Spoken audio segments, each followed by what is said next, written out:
저와 함께 로마서 12장에 있는 말씀 같이 보시겠습니다. 로마서 12장 1절에서 8절까지의 말씀입니다.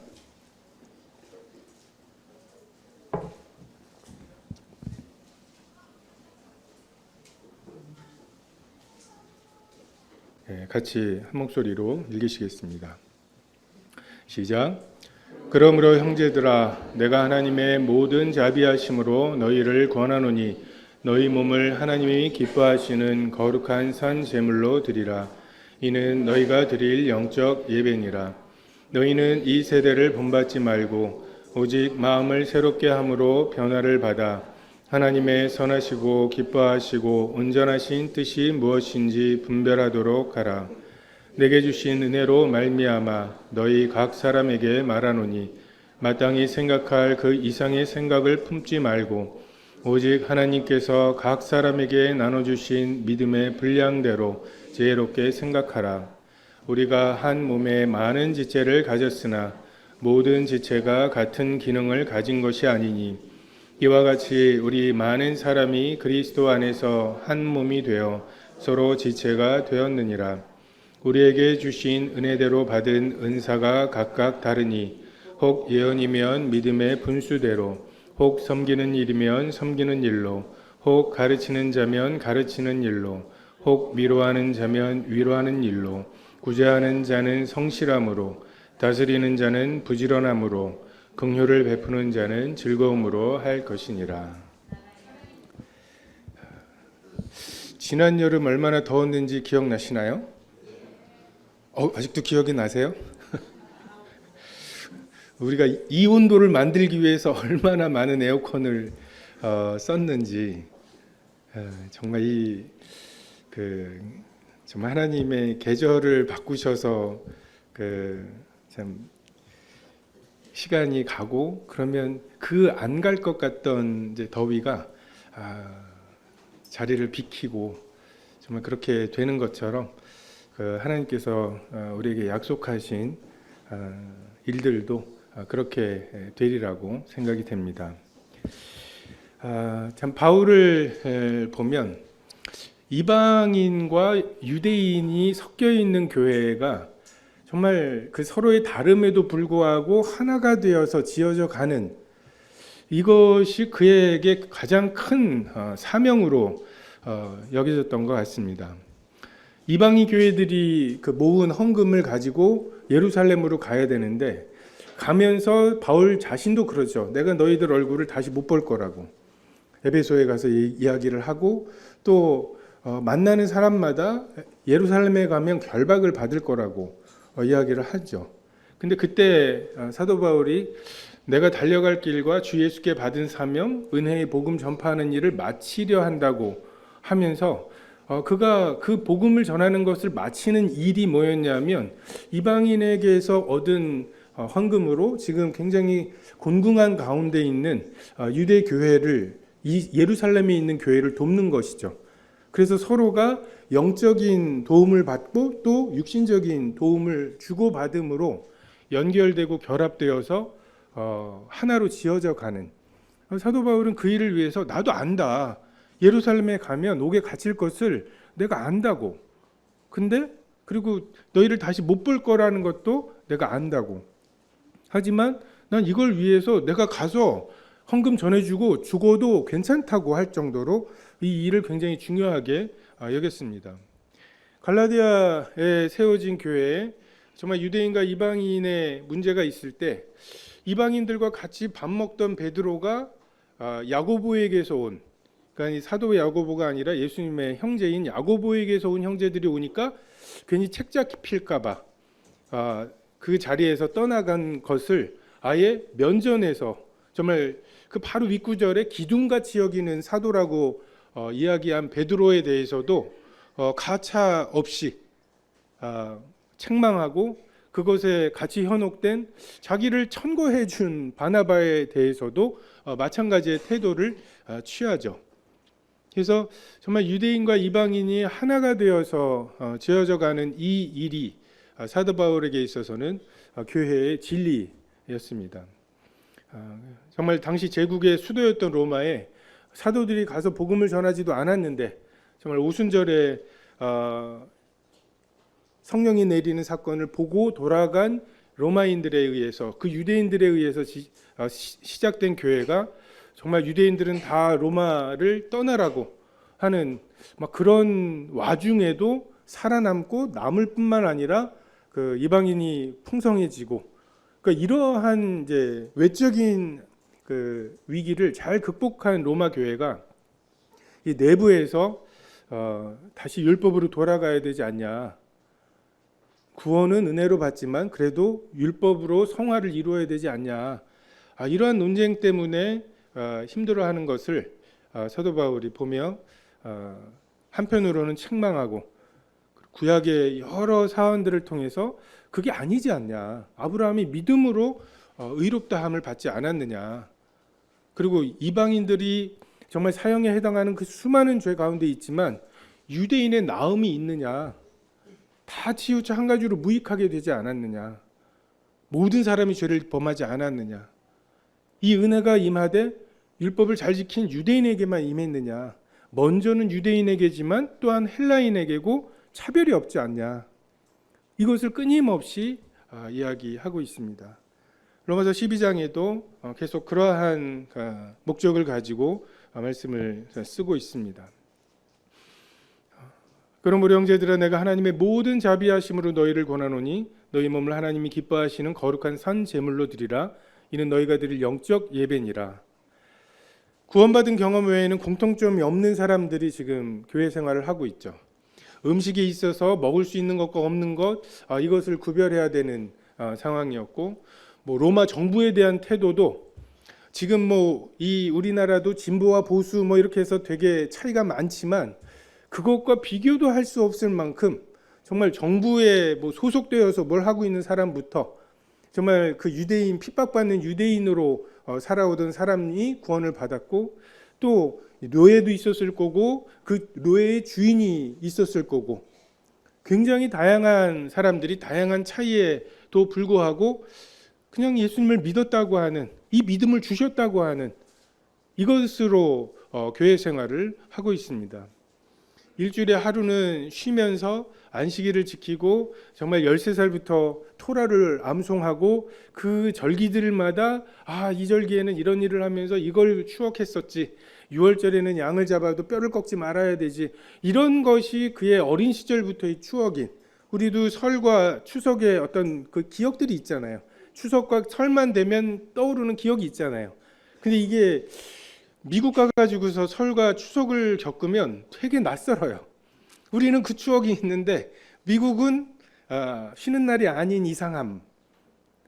그러니까 그러한 것이 유대인에게 있었을 거고, 반대로 로마 출신의 사람들도 그 신들에게 제사 지내는 큰 축제들에 따른 그러한 것들이 서로 너무 달랐겠죠. 어떤 날을 귀히 여기는 거, 어떤 날을 중히 여기는 거, 어떤 그 일들을 별것도 아닌데 왜 그래? 별게 아닌 게 아닌 서로가 이러한 차이들, 이게 하나가 될까? 이게 어떻게 뭉쳐질까? 사도 바울은 이건 네가 이렇게 잘못한 거고 이건 네가 잘못한 거니까 이건 이렇게 타협하자라고 말하기보다는 하나님의 모든 자비하심으로, 우리의 공통점은 이 하나님의 모든 자비하심이다. 1장부터 11장까지 기록한 이게 하나님이 너희를 사랑하신 사랑이다. 이 모든 자비하심이 우리의 공통점이고, 그 기초 위에 우리의 하나됨이 세워져 가야 된다고 말씀하십니다. 성령으로 말미암아 우리 마음에 부어진 그 사랑, 내가 다르고 다르게 행동해야 될 충분한 근거가 있다고 스스로 생각하지만 그렇게 하고 나서 집에 오면 그렇게 했어야 되나? 라고 하는 생각이 드는, 그 고기 먹지 말고 안 먹고 말지 그걸 꼭 내가 먹어야 된다고 주장했어야 되나? 반대로 그걸 못 먹겠다고 그렇게 큰 소리를 쳤어야 되나? 성령으로 말미암아 부어진 사랑이 그게 아닌데라고 하는 말을 하는, 하나님의 자비하심은 그런 게 아닌데, 내가 저 사람하고 내가 다르고 다르기 때문에 나는 저 사람을 그렇게 취급해도 돼 라고 생각했는데, 반대로 하나님께서 나를 대하실 때 그 어마어마한 차이에도 불구하고 나를 은혜로 대하신 것, 봐주신 것, 간과하신 것, 이것을 생각하면 하나님이 모든 자비하심으로 나를 봐주셨구나. 하나님이 옳다고 말하고 너는 그르다고 말하기로 작정하시면 우리가 정말 숨 쉬는 거 하나조차도 하나님의 마음에 들지 않을 사람들을 그 모든 자비하심으로 은혜로 대우하신 그 자비하심으로 너희를 권하노니. 우리는 이 권면을 받아야 합니다. 원수를 사랑하기 위해서가 아니라 아침에 조금 일찍 일어나기 위해서, 조금 나에게 혐의가 있는 사람에 대해서 내가 한번 봐주기 위해서, 내가 이번 주 한 번 봐준다. 70번씩 7번, 막 490번, 막 이 정도로 우리가 용서하는 거 말고, 살인을 면하기 위해서 3번 인내해야 되잖아요. 참을인자 3번이면 살인을 면한다고. 그 3번을 참으려면 하나님의 모든 자비하심이 필요합니다. 우리는 우리 죄에 대해서 언제나 과소평가합니다. 별거 아니라고 생각해요. 여러분 지금 다시 에덴 동산으로 가가지고서 선악과 앞에 있으면 안 먹을 자신 있으시죠? 그죠?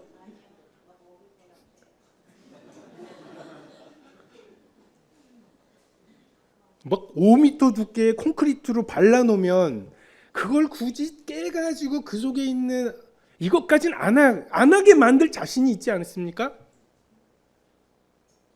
우리는 항상 우리가 얼마나 주인 되려고 하고 내가 선악의 기준이 되려고 하는 그 열망이 있는지를 우리는 별거 아니라고, 조금만 가르치면 된다고, 이 역사를 보면 우리가 또 그렇겠어 라고 말하지만 다음 일주일 또 그렇고 지난 일주일 또 그랬죠. 하나님께서는 예수 그리스도 하나님이신 분을 육신을 입고 이 땅에 보내시고 그분이 죄의 대가로 죽으시되 그렇게 처참하게 죽으시는데, 그 죽이는 존재가 누구예요? 구원받아야 할 그 존재들에 의해서 죽는, 채찍에 맞음으로 나음을 입어야 되는 그 존재들이 채찍질을 하는 이 완전한 모순 덩어리를 십자가를 통해서 보여주심으로 가능성이 없다. 하나님의 모든 자비하심이 필요하다라고 하는 걸 말씀하시고, 그래서 유대인, 내가 10년 전에 유대 땅에 직접 가서 성전에서 제물을 드린 적이 있단 말이야. 그 뿌듯함을 내려놔라. 그 뿌듯함에 조금 더해서 구원받은 게 아니라는 거죠. 하나님의 정말 모든 자비하심이 우리의 모든 영역에 발라져야 합니다. 그거 외에 우리가 우리의 이기심과 나 중심성, 이것을 극복할 수가 없습니다. 우리 주변에 그런 걸 극복하는 일들이 좀 많이 보이죠. 그게 자기 의가 남아요. 조금 해야 될 짓 안 하고 안 해야 될 짓 한 것, 근데 정말 참은 거, 이게 더 큰 교만으로 남습니다. 감기 낫고 암 생기는 거죠. 그 앙금이 없이 하나님을 우리가 섬기기 위해서, 그리고 나와 다른 그 사람들을 내가 받기 위해서 필요한 것, 하나님의 모든 자비하심입니다. 거룩한 산제물로, 하나님이 기뻐하시는 거룩한 산제물, 소나 양이 제물되어서 태워질 때 거기에 감동하고 의지할 것이 아니라 하나님의 모든 자비하심이 나를 태우는, 그래서 내가 안 했을 행동을 하게 되고 했을 행동을 안 하게 되는, 정말 내가 불태워지고 내가 변화되는 것, 이것이 우리가 추구해야 할 제물 제사라는 거죠. 지난 일주일 동안 나는 이러이러한 일들을 했어, 나는 율법에 아주 부합하게 살았어, 이 뿌듯함이 아니라 내가 하나님의 자비하심에 의해서 불태워졌는가, 죽었는가? 하기 싫었는데 그 자비하심의 권함을 받아서 내가 그 일을 했는가? 아니면 했을 행동을 하나님이 이런 분이 아니신데 라고 하고 안 해본 적이 있는가?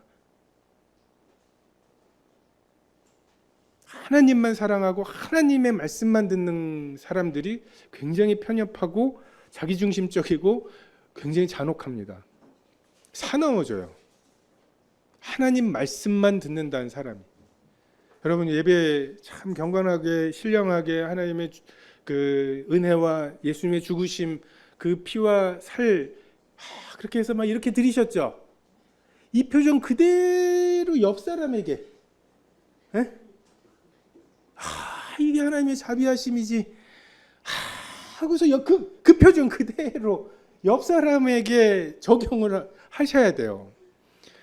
40달란트 하나님이 저를 탕감해 주셨습니다 막 하면서 막 그 사랑과 감격 막 이런 걸 하다가 너 일로 와. 너 100데나리온 언제 갚을 거야? 이게 우리가 모순이라는 걸 몰라요. 10,000달란트 탕감받은 게 감사죠. 왜요? 나에게 유익하니까. 100데나리온 기어이 받아내는 거 나한테 유익하죠. 그게 뭐예요? 내가 선악의 기준인 거죠. 탕감받는 거 내 선악의 기준에 선한 거죠. 100데나리온 받아내는 게 나의 선악의 기준에 선한 거죠. 근데 그러면서 그러니까 일관되게 사는 거예요. 이 사람은 나에게 뭐가 이익이냐를 가지고 일관되게 사니까 자기가 모순된다는 거를 모르는 채 살아요. 우리가 이럴 수 있습니다. 하나님의 모든 자비하심, 그 은혜에 황홀해하는 그 눈빛으로 진짜 옆 사람, 나랑 다른 사람, 혐의가 있는 사람, 그 사람을 그 눈으로 바라보고 우리가 우리에게 죄 지은 자를 사하여 주는 것과 나의 죄를 사하여 주시는 것이 같아지는 것, 일체가 되는 것, 이게 되지 않는 신앙. 그런데 그렇게 이게 하나님께만 예배는 굉장히 신령하게 드리면서 그 표정이 옆 사람에게 가지 않으면서도 하나님을 굉장히 잘 섬기고 있다고 착각한다니까요. 이게 스스로 속이는 거예요. 스스로 속는 거예요. 이 당시 유대인들에게는 너 그때 가가지고서 정말 레위기에 있는 그 말씀대로 제사 지낸 거 이 뿌듯함을 내려놓으라고 사도 바울이 이 말씀으로 하시는 거라면 오늘날에는 우리는 예배를 정말 하나님께서 말씀하시는 영과 진리의 예배를 드렸다고 하는 뿌듯함을 내려놓고 그 뿌듯함이 옆 사람에게 적용되는지로 내 몸이 거룩한 산 제물이 되는지 제물 드린 거 말고 내가 불타고 있는지를 기준으로 하라는 거죠. 이게 굉장히 멉니다. 하나님의 자비하심을 깨닫는 것과 정말 그 10,000달란트, 이게 1달란트가 6,000데나리온이거든요. 6,000만 데나리온 탕감받은 자가 100데나리온이 안 돼요. 반대로 하나님이 우리에게 요구하시는 것 100데나리온 정도입니다. 너 교회 와서 고기 안 먹어도 되지 않아? 집에 가서 먹어. 이거예요. 괜히 그 고기 못 먹겠다는 사람 섞여 있는 거 뻔히 알면서 그 고기 섞어서 애찬하지 말고 로마 교회에서 나 자신을 드리는, 어떤 사람이 자기 자신을 주님께 드리지 않으면 제자로서 합당하지 않다고. 자, 뭐 가지고 있어요? 제가 집도 있고요, 차도 있고요. 이렇게 해서 목록을 적어요.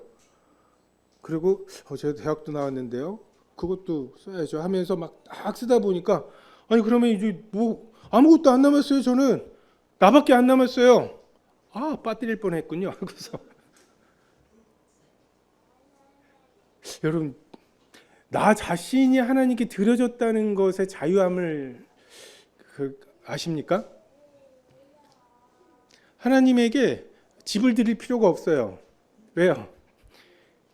이게 내 집인데 내가 하나님 거라면 이 집도 하나님 거거든요. 막 금욕으로 사는 사람들이 있어요. 왜? 자기가 좋은 것만 골라서 하다가 타락했거든요. 그러니까 자기가 싫은 것만 해야지 하나님을 잘 섬기는 거라고 그러실 필요 없어요. 배우시고 읽으시고 경험하시고 여행도 갔다 오시고 그게 다 뭐가 됩니까? 하나님께 되고 교회께 됩니다. 나를 드리고 나서 내가 내 것이 아닌 자유함, 정말 이것이 우리에게 있습니다. 너희는 이 세대를 본받지 말고 오직 마음을 새롭게 함으로 변화를 받아 하나님의 선하시고 기뻐하시고 온전하신 뜻이 무엇인지 분별하도록 하라. 로마가 가장 활기 있게 뻗어나가던 때죠. 서기 1세기 오현재의 시대가 앞두고 있는, 근데 그때 사도 바울이 우리의 시간을 낭비하게 만들고 하나님의 주신 기회를 허비하게 만드는 많은 것들, 하나님이 하지 말라신 것은 그게 우리에게 좋기 때문이죠. 하나님이 하라고 하신 것들은 그게 우리에게 좋기 때문이죠. 하나님은 항상 선하십니다. 이 세상에 육신의 정욕과 안목의 정욕과 이생의 자랑으로 가득 차 있고 평생 우리를 만족시켜 줄 것 같지만 우리를 만족하게 할 수 있는 유일한 것은 아버지의 사랑이에요. 다 있는 것 같은데 아버지의 사랑이 세상에 없습니다. 대단한 부자이면서 또 업적을 남기는 사람이 될 수 있지만 심판대 앞에서는 두려워 떨면서 내가 당신과 무슨 상관이 있습니까? 라고 고백할 수 없는 밖에 없는 그러한 삶을 세상이 요구합니다. 유일하신 참 하나님과 예수 그리스도를 아는 것이 조금도 없는 삶, 하나님께 의탁해야 되는 것이 조금도 없는 삶을 약속하죠. 근데 우리 이 세대를 본받지 말아야 하죠. 근데 또 저는 한편으로 너무 두려워하는 것도 뭐 세계 정부, 일루미나티 뭐 이런 것들 너무 현혹되어서 본의 아니게 사탄이 전능한 것처럼, 사탄을 두려워하는 것은 하나님의 뜻이 아닙니다. 두려워해야 될 유일하신 분은 하나님이시죠. 그러니까 우리가 사탄과 막 이 밀려오는 걸 어떻게 하냐 막 하면서 막 엄청나게 막 두려움, fear라고 하는 단어가 경외하다라는 단어거든요. 그러니까 사탄을 경외하는 것, 두려워하는 것, 이것은 옳지 않습니다. 사탄은 자기 머리 깨지는 줄 모르고 발꿈치를 무는 존재예요. 예수님을 십자가에 못 박는 것으로 이긴다고 생각했던 그런 존재입니다. 욥기에도 보면 하나님이 제한을 두시죠. 몸 건드리지 마라. 몸 건드릴 수 없어요. 생명을 건드리지 마라. 건드릴 수 없어요. 사탄이 지금 하나님하고 그 1대1로 싸우고 있는 게 아니에요. 사탄의 운명은 우리가 계시록에 이미 나와 있는 대로, 이사야서에 기록된 대로 그 구덩이 맨 밑에 빠치우는, 이게 결정이 돼 있는 존재입니다. 두려워하지 마시고 우리가 가진 믿음, 이 시간에 여러분이 여기에 왜 와 계셔요? 믿음 때문에 와 계신 거잖아요. 이것이 가치가 있고 이것이 우리에게 즐거움이 되고 힘이 되기 때문에 와 계신 거 아닙니까? 이 믿음으로 우리가 살아가는 것이죠. 저 대학교 때 포스트 모더니즘이 유행이었어요. 이게 몰려온다고. 그리고 지금 한 30년 지나서 보니까 몰려왔어요. 토끼와 거북이 얘기는 아무리 재능이 있어도 그 성실해야 된다, 이거잖아요. 이게 모더니즘이거든요. 포스트 모더니즘에 자라는 아이들은 거북이는 왜 산에서 경주를 했을까요? 바다에서 하지? 오, 되게 창의적이구나 너는. 뭐 이런 거예요. 야, 답은 없어. 여기서부터 시작하는 거예요. 어릴 때 그 배웠던 거는 답을 찾는 것이었죠. 지금은 답이 없는 그것을 기준으로 하는, 동성애를 죄라고 말하면 잡아갈 법을 만드는 것을 국회에서 그렇게 진지하게 논의할 거라고. 만약에 저 대학 다닐 때 90년대에 나중에는 포스트모더니즘이 되면 그렇게 될 거라고 막 안 믿었을 거예요. 그래, 동성애를 우리가 동성애를 죄라고 말한 적은 없잖아요, 형법에. 그 동성애를 하는 사람 그때도 했었고 할 텐데 그것을 교과서에 동성애도 정상이라고 말하고 성교육 시간에 동성애자들은 이렇게 성교육 성행위를 한다라고 하는 걸 아이들에게 가르치고 건강한 성행위가 뭔지를 이 논의를 할 거라고 하는 생각을 못 했는데 지금 하고 있잖아요. 이게 포스트 모더니즘이죠. 근데 그때 좀 잘못 배웠던 게 포스트 모더니즘이 오면 기독교가 굉장한 위기에 빠질 거라고. 그러니까 두려워하게 만드셨던 것 같아요. 근데 지금 보면 포스트 모더니즘이 횡행한 시대, 법이 없어요. 기준도 없어요. 절대적인 것도 없어요. 얼마나 외롭습니까?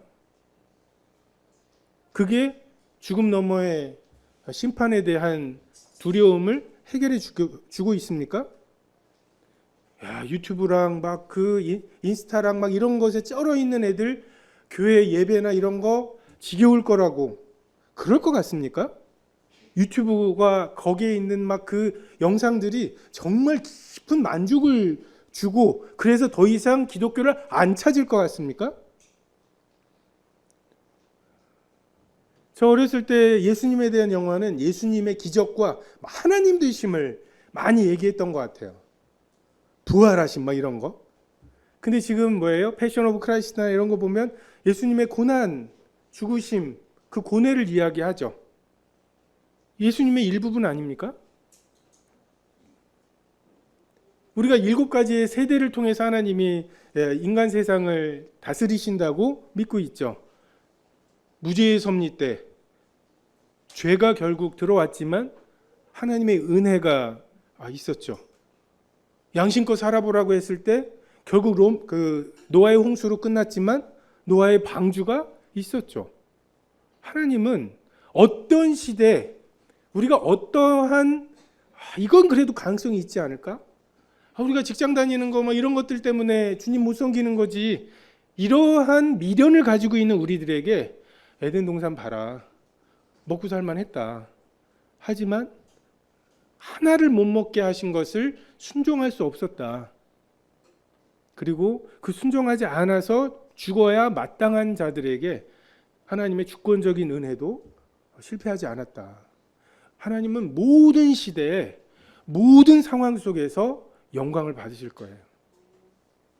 하나님은 하나님의 영광을 우상에게 넘기지 않으시고 살아계신 하나님이 그 자신의 영광을 스스로 드러내시고 증명하시고 받으셔야 마땅한 영광을 받아내실 겁니다.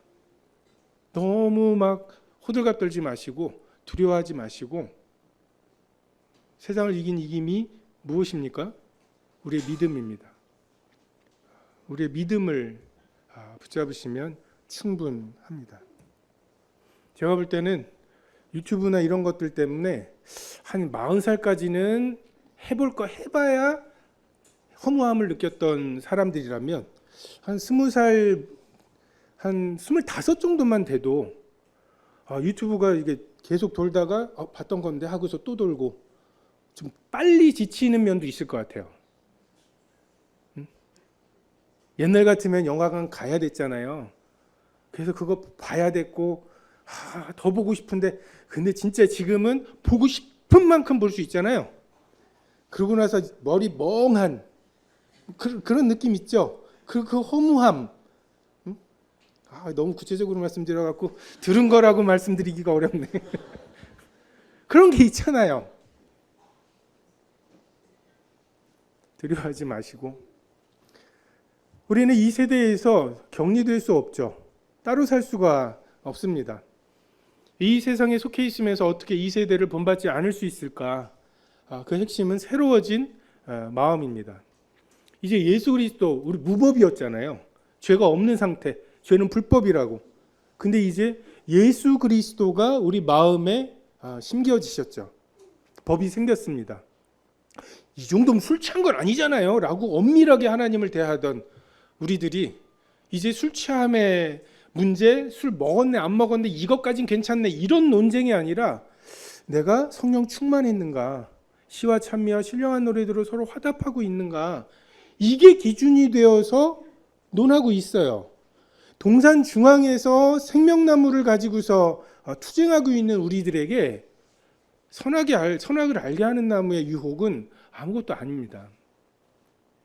이 새로워진 마음으로 레위기에도 보면 정한짐승 이런 기준이 있죠. 정한짐승의 기준이 뭡니까? 발굽이 있어요. 땅을 딛고 살지만 발굽이 있어서 분리가 됩니다. 물고기도 물 속에 거하지만 비늘이 있죠. 분리가 됩니다. 벌레들도 곤충들도 땅에 기어만 다니는 건 먹지 말라고.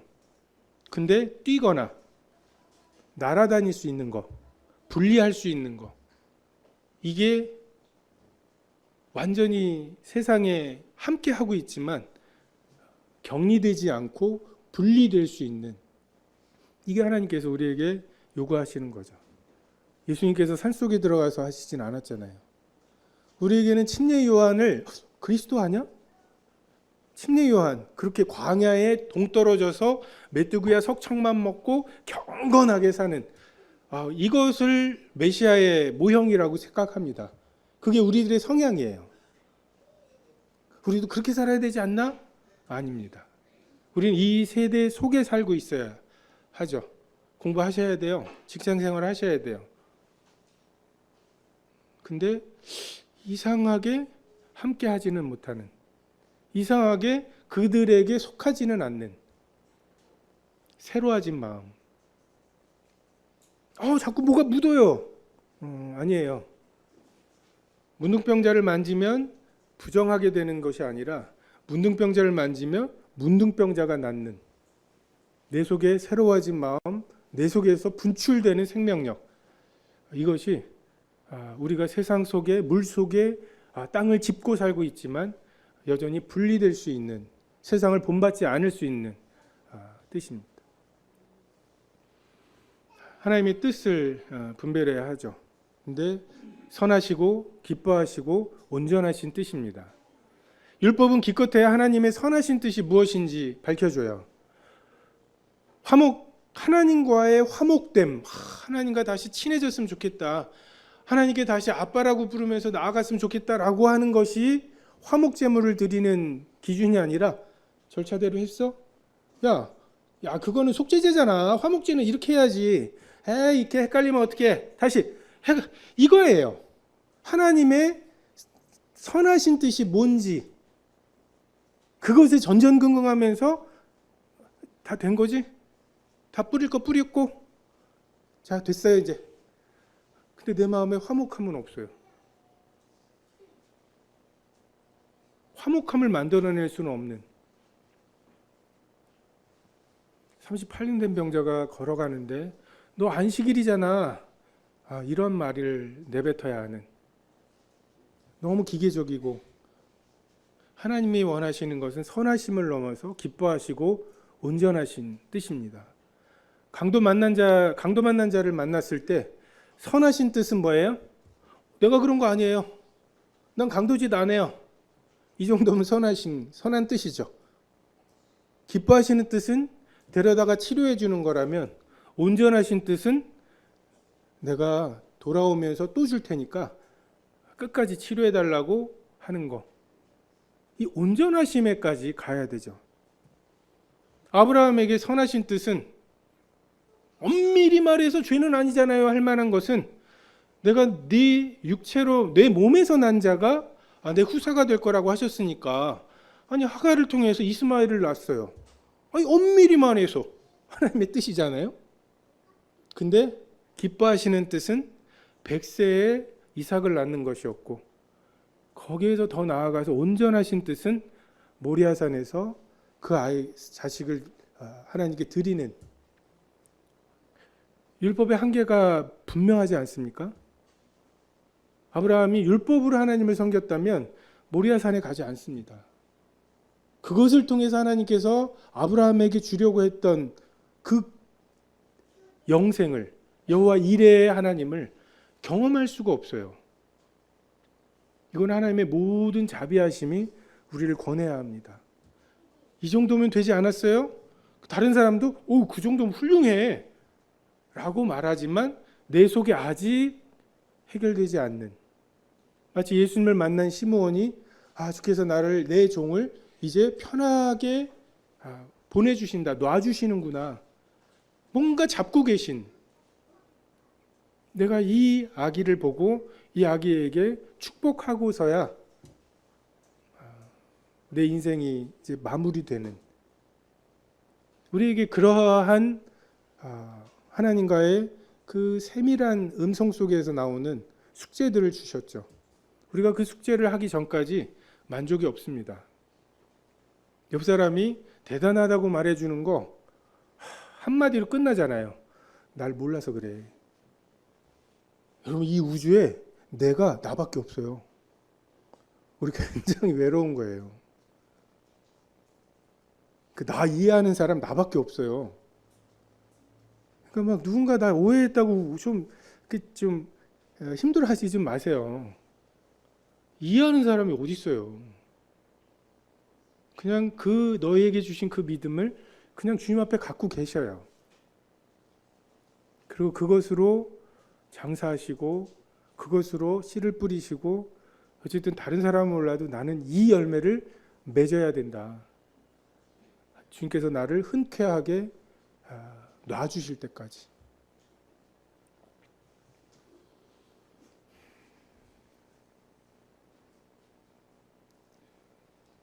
내게 주신 은혜로 말미암아 너희 각 사람에게 권하노니 마땅히 생각할 그 이상의 생각을 품지 말고 오직 하나님께서 각 사람에게 나누어 주신 믿음의 분량대로 지혜롭게 생각하라.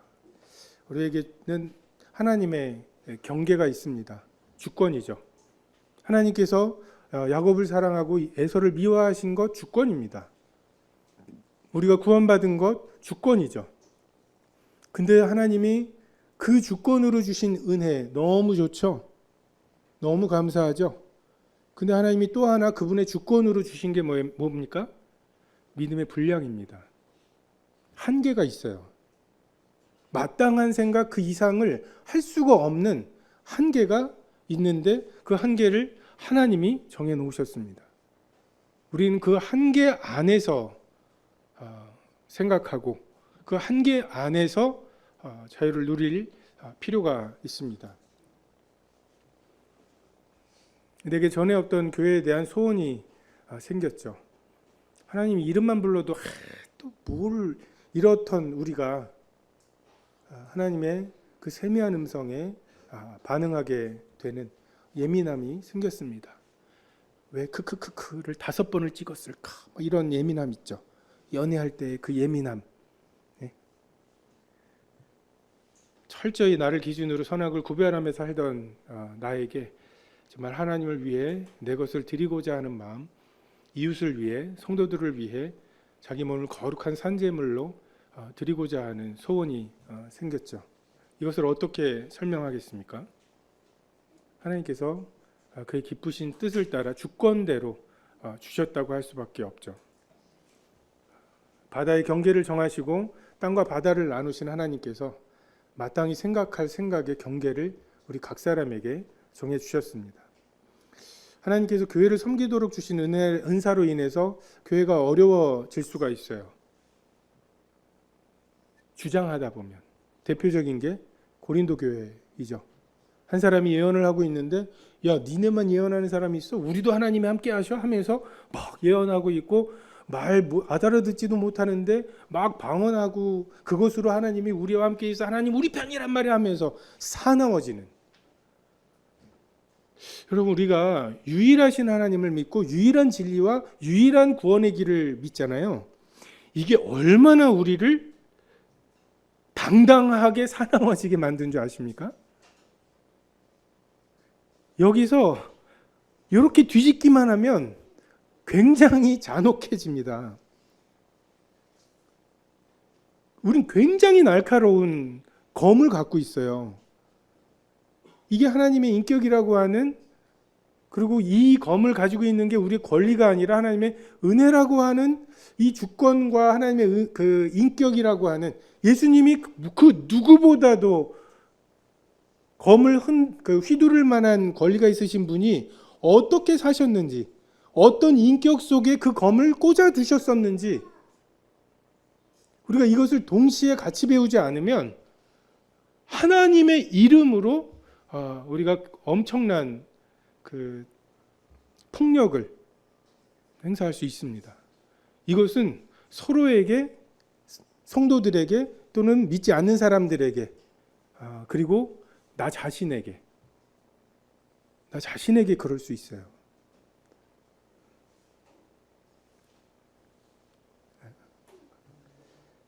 한계를, 하나님이 정해주신 그 한계를 우리가 인정하고 그 한계 속에서 자유를 누릴 필요가 있습니다. 우리가 한 몸에 많은 지체를 가졌으나 모든 지체가 같은 기능을 가진 것이 아니니 이와 같이 우리 많은 사람이 그리스도 안에서 한 몸이 되어 서로 지체가 되었느니라. 교회의 통일성과 다양성, 교회의 하나됨과 자유함, 이건 굉장히 충돌하는 것입니다. 교회가 하나여야 된다. 우리가 믿는 교회 진리의 첫 번째가 교회가 한 몸이죠. 그 한 몸의 머리가 그리스도시고 이제 성령께서 그 그리스도의 하나됨, 그 머리 되심을 지금 대신하고 계시고, 이게 우리가 믿는 하나됨이죠. 근데 그 하나됨이 획일화될 수가 있어요. 어떻게 하나이면서 다양할 수 있을까요? 이 모델은 삼위 하나님의 하나되심입니다. 성부, 성자, 성령 하나님은 각각의 인격이 있으시죠. 각각의 생각과 의지가 있으시죠. 각각의 감정이 있으시죠. 하지만 하나이시죠. 모순되지 않는, 마찬가지로 우리에게도 교회는 하나입니다. 그리고 성도들은 다양합니다. 이게 성도들이 다양함에도 불구하고 교회가 하나 되는 게 아니라 성도들이 다양하기 때문에 교회가 하나입니다. 다 몸이어서 하나 되는 게 아니에요. 몸이고 눈이고 귀고 코고 입이어서 서로가 다 달라서 하나인, 이 하나님께서 몸으로 설명하시는 하나됨과 다양함의 조화이죠. 우리는 DNA가 같아요. 예수 그리스도라고 하는. 그래서 우리의 혈액형이 다 C형이라고 말하죠. 그리스도의 그 피에서, 그 하나의 세포에서 필요에 따라서 눈이 되고 귀가 되고 코가 되고, 이것이 하나님께서 하시는 일입니다. 우리가 서로에게 다 엮여 있고 빚을 지고 있죠. 눈이 없다면 이 나머지 몸들이 어떻게 돌아다니겠습니까? 냄새 맡는 것이 없다면 우리가 얼마나 많은 상은 음식들을 먹었겠어요. 서로가 서로에게 빚을 지고 있고 각각 자기의 일을 잘 돌보셔야 합니다. 여러분, 우리는 서로 다른 지체가 있기 때문에 각각의 사역이 있어요. 교회 내에서. 근데 한 몸이기 때문에 동역해야 합니다. 이 사역과 동역 둘 다 좀 프로페셔널하게 하십시오. 사역을 하시되 내 은사다, 이건 내 영역이다, 저 사람은 내가 돌봐야 된다 라고 생각하시면 일 삼아서 하십시오. 왜요? 그것으로 유업의 상을 받으실 거기 때문에. 여러분, 월급 받으실 거예요. 그러니까 월급 받고 일하는 사람처럼 하십시오. 다만 내가 이걸 하는 것과 저 사람이 저 일 하는 것에 대해서 좀 놔두세요. 믿음의 은사 있는 사람 있죠? 산 너머에 저 빛이 안 보여 뭐 이러면서 막 가자 막 이러는 사람 있어요. 안 보여요, 나머지. 이 사람하고 누가 동역을 해야 되냐면, 아유 그래도 내일은 먹어야지 하면서 대차대조표 쓰면서 헌금 얼마 들어왔지? 그러면 이걸로 얼마 해가지고서 이렇게 해야 되겠네? 요거 계산하는 사람이 있어요. 다스림의 은사가 있는 사람. 이 두 사람만큼 서로가 서로에게 필요한 사람이 없어요. 그냥 그 돈만 세고 돈으로 이렇게 해가지고 그럼 교회가 이렇게 운영되겠네. 기업 운영하듯이 이렇게 하는 사람이 비전, 믿음의 사람이 없이 이것만 하면 여기는 그냥 기업이 되는 거죠. 근데 가자 막 해가지고서 다 가는데 아무도 밥 챙기는 사람이 없이 가면 결국 그 산 너머까지 못 가거든요. 복음 전하는 사람하고 그 전에서 구원받은 사람, 양육하는 사람, 이 사람만큼 실과 바늘처럼 꼭 맞는 사람이 어디 있습니까? 이 은사가. 근데 한정된 예산을 써야 되잖아요. 주님 오실 날 얼마 남지 않았는데 그걸 뭐 거기에다 쓰냐고 하면서 이제 막 그 복음과 막 이것만 쓰려고 하는 사람하고, 아유 죽기 전에 안 오실 수도 있잖아요 하면서 이제 양육해야 되고 가르쳐야 되고, 이 생각이 있는 사람, 이 두 사람만큼 서로가 서로에게 꼭 필요한 사람이 없습니다. 그래서 우리가 동역해야 되죠. 짐승의 왕을 뽑는데 오리 같은 거 있잖아요. 쟤 날기도 해. 물에서도 떠다녀. 걷기도 하네. 해가지고서 오리를 세워놓고 짐승의 왕을 삼을 수는 없잖아요. 하나님의 방법은 호랑이랑 독수리랑 고래랑 각자가 자기 영역에서 최선으로 자기 하고 싶은 것을 은사 받은 대로 분량대로 그 생각의 한계대로 최선을 다하는 거예요. 그리고 서로 동역하는 거죠. 나보다 남을 낮게 여기면서 그것으로 최대한의 역량이 발휘되는 것, 이것이 교회입니다. 이게 이방인과 유대인이 하나 되는 방법도 동역해 보면 알아요. 제가 대학 다닐 때 왜 나같이 안 살지? 뭐 이런 거 있죠. 막 뜨거웠었거든요. 그래서 나처럼 살아야 되는데 하면서 참 존경스러운 어떤 분인데 열심히 좀 없어 보여 라고 하면서 좀 이렇게 판단했던 분이 있어요. 저는 이제 전도 집회 있다 그러면은 이제 막 그 투견처럼 싸워가지고 그 물리하는 애들하고 논쟁해서 이겨가지고 막 3명을 데리고 왔어요. 삥 둘러 앉아가지고 그 어떻게 하는지 자기소개하면서 막 얘기하고 하는데, 완전히 내가 데리고 온 애들은 가인은 누구랑 결혼했어요? 뭐 이런 질문이나 약간 논쟁을 하러 온 애들이에요. 나 자신 있어 막 하는 애들이에요. 근데 난 3명이나 데리고 왔거든요. 제가 그 판단했던 어떤 분은 1명 데리고 왔어요. 삥 둘러서 자기소개를 하는데 충격적인 말. 그 조난이 자매님 아시죠? 옛날에 계셨던 분. 조난이 자매님이 그때 구도자로 왔는데, 저는 어느 대학 무슨 과에 있는 조난이고요. 저 이번에 꼭 구원받을 거예요. 우리 애들은 아니거든요. 내가 데려가는. 저는 저처럼 살아야 된다고 생각했어요. 그리고 저렇게 살면 안 된다고 생각을 했어요. 나도 4학년 돼서 저렇게 되지 말아야지. 이 뜨거움을 간직해야지 막 이런 생각을 하면서 좀 약간 판단하는 마음이 있었는데 어떻게 저렇게 할까? 저는 이제 만리장성 쌓는 캐릭터거든요. 그러니까 뭔가 이렇게 1학년은 뭐 배우고 그럼 2학년 돼서 1학년을 가르치고 막 이런 거 있죠. 막 레고 블록 쌓듯이 막 이렇게 하는 거 좋아하는.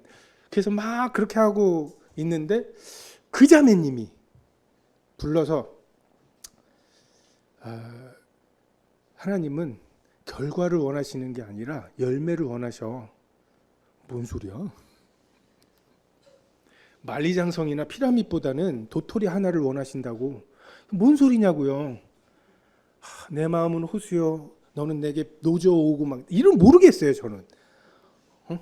근데 그 자매님이 그렇게 얘기를 하시는데 그 자매님하고 이제 같이 동역을 하면서 그분을 통해서 주시는 열매, 그리고 내가 그렇게 열심히 전도해가지고서 구원을 받고 나면 그쪽으로 넘어가서 이렇게 양육이 되는 이 동역을 통해서 저 은사가 필요하구나. 내가 빚지고 있구나. 저는 구도자가 왔는데 구원 받았다고 하면 그럼 됐지 뭐 더 할 말이 있나? 라고 하는 생각이 들고, 그분은 구도자가 왔다고 해서 안 믿어진다고 하면 할 말이 없는 그런. 제가 학교에서 요즘 제가 굉장히 그 MBTI에서 T가 많아요. 그 공감 못하고, 하근이가 보건소에서 어느 날 집에 왔는데 화근이가 막 나오면서 잘 놀다가 울어요. 양쪽에 그 동그란 그 주사 맞고 나서 하는 거 있죠? 요걸 붙이고 왔어요. 그러면서 막 울기 시작하면서 그 보건소에 가서 주사를 맞고 왔다고, 아프다고. 그럼 어떻게 해야 돼요? 오, 아팠어 이래야 되잖아요. 나도 모르게 나온 첫 번째 마디. 어느 쪽이 더 아팠어? 막 이래. 이거 막 학교에서도 막 그 선생님들은 막 이렇게 막 그 공감하고 자기 일도 아닌데 그 응급실에 갔는데 아기가 아파서 온 그 엄마한테 어떤 간호사가 너무 행정적으로 돼 있다는 거예요. 감정 없이. 그걸 전하면서 이 여성 자기도 아니에요. 그걸 본 얘기를 해주면서 울먹하시는 거예요. 근데 제가 그 사건을 듣는 순간 첫 번째 떠올랐던 생각이 그 건강보험료를 좀 올려야지. 이 생각이었거든요. 간호사를 좀 더 써야지. 졸음운전을 해가지고서 기사 아저씨가 뭐 그걸 처박았다. 그래서 사고가 났다. 그러면 대안이 뭐예요? 버스값을 올려야지. 얼마나 피곤하셨을까. 이 생각이 아니에요. 저는 내가 결심만 하면 공감해 줄 수 있는 줄 알았어요. 이거 노력하고 결심하면 되겠지. 이게 조금 공감 능력이 좀 떨어지는 게 아니라 장애가 있는 수준인 것 같아요. 노력해도 안 돼요. 여기서 어떻게 해야 되지 하면서 하는데 이게 거의 AI가 그 표정 관리하는 거 있죠. 입꼬리를 올리세요. 올렸고 눈 어떻게 해서 이 표정. 제가 이게 어디 그 문병을 가거나 장례식장에 가면은 하는 그런 어떤 애매한 표정이 있어요. 이 어떻게 해야 될지를 모르겠는 거예요. 그래서 막 그 학교에서는 제가 말도 되게 지금 조심하고 그래서 제가 저답게 못 살고 있어요 지금. 제가 유일하게 저답게 살고 있는 거는 그 물리 선택한 애들 있죠. 이 AI들, 감정을 나눌 필요가 없는 그냥 데이터 0101 001로 가고 0101 001로 뭐 이런 애들. 내 마음이 호수는 무슨 하면서 그냥 서로가 막 문과들 막 까고 막 이러면서 재밌어하는. 여기선 정말 생각하는 대로 말하면 되니까 자유로운데 이게 선생님들하고나 또 다른 애들하고는 말을 이렇게 하면은 이렇게, 그러니까 호랑이가 호랑이답게 못 살고 있는 거죠. 근데 제가 이렇게 그 장로회를 가잖아요. 그 장로회로 모이면 굉장히 자유로워요. 생각대로 말하면 돼요. 왜요? 다 잘라주시거든요. 제가 MBTI 그 전공하신 상담 선생님한테 저 같은 성향은 뭘 조심해야 되냐고 물어봤더니 노무현을 조심해야 된다고. 저에게 노무현 대통령 같은 성향이 있대요. 뭔가 되게 이상적인 막 이런 걸 추구하고 교회가 거룩해? 거룩해야지 그러면 하면서 막 거룩해야 돼 하면서 막 이렇게 뭔가 하는 게 있대요. 근데 이제 이런 성향이 있다는 거를 생각하면서 학교에서는 조심하면서 생각을 해야 돼요. 근데 교회에서는 마음껏 생각하고 그냥 장로회에 가서 쏟아놓으면 다른 은사를 가진 분들이 잘라주기도 하시고 덧붙여주시기도 하시고 아닌 게 되기도 하고. 대부분 여러분 그래서 살고 있는 거예요 지금. 그래서 이렇게 교회 생활 편안하게 하시는 거예요. 아무도 나 말려주지 않았으면 다 죽었어. 그게 구원받은 거야 하면서 하다 보면 우리에게 이러한 정말 내게 주신 은사와 분량대로 정말 그 안에서 자유롭게 사자가 사자답게 독수리가 독수리답게 사역할 수 있는 자유가 있고, 반면에 그게 그대로 적용될 때 힘들어질 걸. 그래서 누군가가 그것에 대해서 나는 냄새도 맡아. 보는 게 전부가 아니야. 냄새는 이렇게 얘기하는데 들리는 건 또 이래요. 라고 하면서 동역해주고, 또 내 생각에는 이거 시커멓게 생긴 이거 먹으면 안 돼. 죽을 것 같아. 냄새가 벌써 거부야. 근데 여러분의 생각 이상의 생각을 하는 인도자들이 먹으라고 할 수 있어요. 보약이라서. 그러면 또 거기에 순종하고, 이것이 하나됨과 다양함, 정말 그 하나님께서 주신 영역 안에서 정말 무한히 자유로우면서 또 다스림을 받는, 이게 법에 의해서가 아니라 하나님의 모든 자비하심에서 나오는 하나님과의 인격적인 관계와 그 주님의 인격이 묻은, 아까 말씀드렸죠? 자, 우리 표정 연습 한번 해볼까요? 그 하나님의 자비하심, 그 예배, 주님의 죽으심.